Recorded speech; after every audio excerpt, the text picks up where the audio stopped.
They say if someone is lying, their face may hide it, but their eyes cannot, which is why iridologists believe that the eye is an honest reflection of what is going on inside the body. Iridology is a system of examination that uses the colored part of the eye, called the iris, to analyze the health of various organs and tissues in the body. The practice has been around for 1,000 years. Records show that a form of iris interpretation was used in China as far back as 1000 BC. But it wasn't until 1880 that the theory and practice of iridology was put on paper by a Hungarian homeopath, Ignaz von Paisley. The story goes that as a child, von Paisley was playing with an owl one day. When he accidentally broke its leg, he noticed something strange about the owl's eye. In the iris of the eye, there was a lesion that showed up. And so as the owl's legs healed, the lesion began to knit. And this is what made him very inquisitive. So inquisitive, in fact, that throughout his career, he put the phenomenon to practical use, convinced that many signs of ill health are reflected in the iris of the eye. The iris is one of the most complex tissues of the body. It's an extension of the brain, a network of nerve endings that connect to every part of the body via the nervous system. Like reflexology in the feet or Ayurvedic medicine and the tongue, iridology is based on the notion that different areas of the iris correspond to different areas of the body. The brain is at the top of the iris, the feet at the bottom. The skin is on the outside, and the bowel on the inside. Iridology doesn't diagnose illness, but detects problems that can lead to illness. We can detect bowel problems, kidney dysfunction, menopausal situations, gallbladder irritations, hypoglycemia through the pancreas. We can detect pituitary problems, thyroid problems, several situations within the body as the body is imbalanced.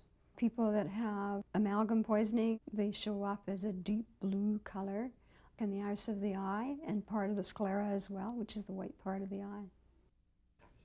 Just like fingerprints, no two irises are alike. So when you visit an iridologist, you can expect the examination to be a detailed one.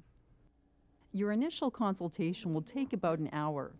Besides an examination, the iridologist will want to know as much about you and your health as possible. The iridologist will then examine your eyes using microscopic lights and a magnifying glass. The process is painless, non-invasive, and safe, and according to practitioners and their patients, amazingly accurate. There hasn't been a thing in 6 years that I've been told that wasn't completely accurate. The things that she could tell by looking in my eyes, it was, like I said, almost kind of eerie, you know. I'm thinking, how did you know that? She could tell things about me that were just phenomenal. I was just blown away. Like, for an example, like she knew I crave chocolate. She goes, "Do you crave chocolate?" I was like, "Yeah." The eye can reveal areas of toxic deposit, fatigue, and stress, as well as the early stages of disease well before symptoms even appear. The state of body tissue is also assessed, and in iridology, there are 4 levels of condition. Iridology basically tells you the 4 conditions in the body. One is acute, one is subacute, one is chronic, and one is degenerate. And so it depends as to where the person is at that point in their crisis. RAID is another system of analysis similar to iridology, but which interprets personality rather than physiology, linking behavior patterns and characteristics to 4 major patterns in the eye: jewel, flower, shaker, and stream. You'll see a free-flowing in the iris of the eye is very free-flowing, and that basically shows that that person is very stream. Anything goes. They don't get rattled very easy. They're really easygoing people. Iridologists are also trained to offer nutritional advice and recommendations to help direct the patient to better health. Iridology charts are used to show which vitamins, minerals, and herbs are useful to different areas of the body. What you can do is basically assess them in suggestions how they can change their lifestyle through diet, supplementation, changing their place of stress, assisting them in perhaps maybe repairing relationships. and therefore promote longevity. My diet was changed severely. No sugar, no wheat, no alcohol, anything like that, because that was affecting me in many ways. Many iridologists also practice other forms of alternative care, which they can incorporate into the healing process. I incorporate herbology, reflexology, iridology. I do metaphysical readings as well, and I do RAID. And I network within my community with other modalities such as chiropractor, counseling, various other modalities within the community by assessing the person as to where their needs are and where they need to be. We had been through the medical profession, we had tried other things, nothing had really worked. I was scared, so I just gave it a shot, I thought, whatever, this might work, and it did.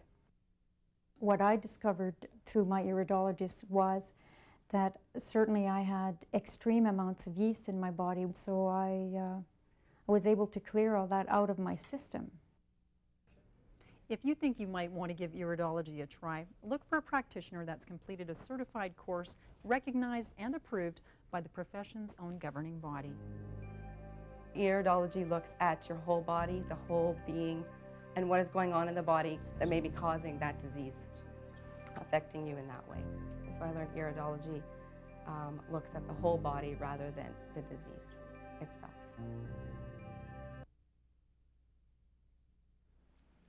Millions of North Americans are stuck with one of the most common ailments of modern life, and we spend billions of dollars every year trying to get unstuck.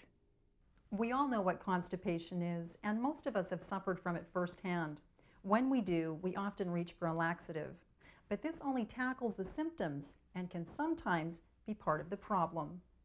Quite simply, we get constipated when waste passes through the intestines too slowly. Laxatives stimulate the bowels, and they do work, but when we use them too often, they can interfere with the natural functions of the body. A dependence on laxatives can actually lead to the relaxed gut muscle, which makes elimination more difficult.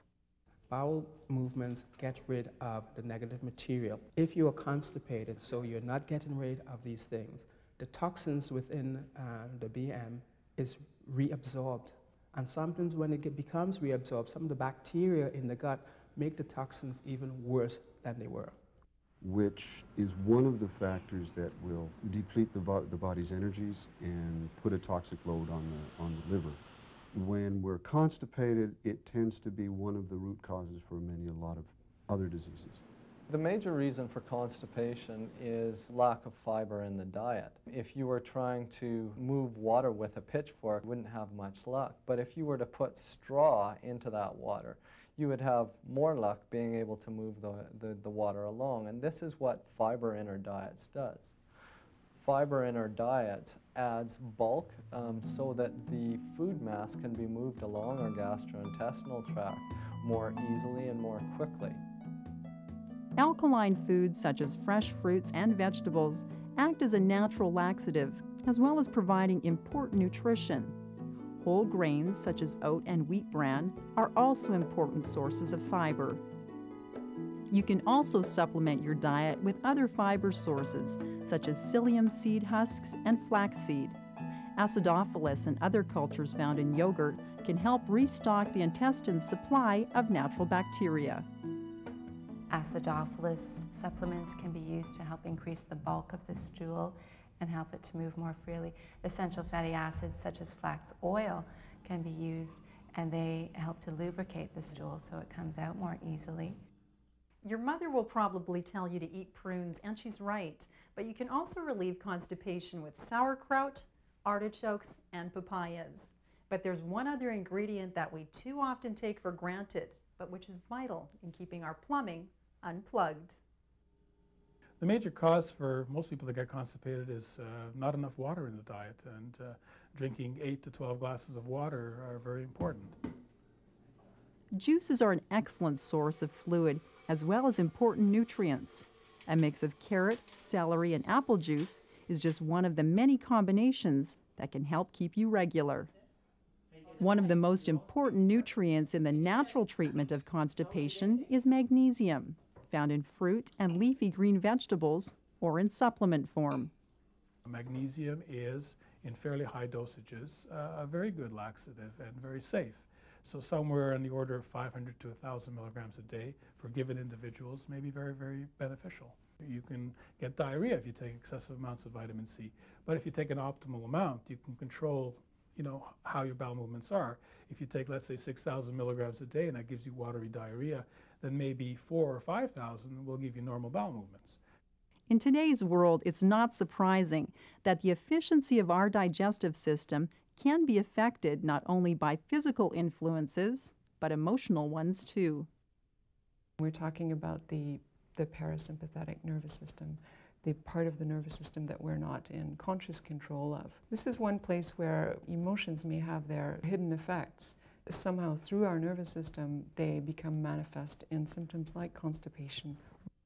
With homeopathy, we'd be looking at addressing the stresses in the person's life and trying to come at it from that angle rather than just give them something solely for their bowel symptoms. Exercise is another excellent remedy for constipation. By toning the abdominal muscles, stimulating the colon, and oxygenating the body, aerobic exercise is the perfect laxative. A brisk 30-minute walk after a meal will often do the trick. And here's something else that won't hurt. A glass of hot water with a squeeze of lemon is a great way to start the day and to keep things moving for the rest of it. But before you use any remedy we've talked about today, make sure you get advice from a qualified healthcare provider. Natural methods of healing work best when they're part of a holistic approach to every aspect of your life and lifestyle. It's all part of a journey we can take every day to a place beyond medicine.